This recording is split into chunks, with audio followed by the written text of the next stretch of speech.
என் அன்பு மகனே, என் அன்பு மகளே, உன் எதிர்காலத்தை பற்றி நினைத்து ஏன் இவ்வளவு பயப்படுகிறாய்? நாளை என் வாழ்க்கை என்னவாகுமோ, எனக்கு ஒரு நல்ல வழி பிறக்காதோ என்று யோசித்து உன் தூக்கத்தை ஏன் தொலைக்கிறாய்? ஆனா கேள், நாளை நடக்கப் போவதை நீ அறிய மாட்டாய். ஆனால் அதை நடத்துகிற என்னை நீ அறிவாய் அல்லவா?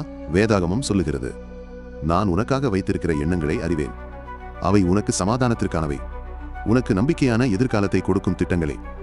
எரேமியா 29:11. நீ மூடும் ஒவ்வொரு கதவுக்கு பின்னாலும் உனக்காக ஒரு பெரிய வாசலை நான் திறந்து வைத்திருக்கிறேன். உன் கவலைகளை என்னிடம் விட்டுவிடு, நான் உன்னை வழி நடத்துவேன், உன் உயர்வை நீயே காண்பாய். என் வார்த்தையில் நம்பிக்கை இருந்தால் என் அன்பையும் என் புகழையும் மற்றவர்களும் அறியட்டும். இயேசுவே என் வழிகாட்டி என்று கமெண்ட் செய். உன் ஒரு ஷேர் மூலம் இன்னும் 100 பேர் இந்த நம்பிக்கையை பெறலாம். யாரோ ஒருவரின் கலங்கிய இதயத்திற்கு இது பதிலாக இருக்கலாம். இந்த செய்தியை பகிர்ந்து என் நம்பிக்கையை உலகமெங்கும் பரப்புவாயாக. நிச்சயமாக நான் உன்னை வழிநடத்துவேன்.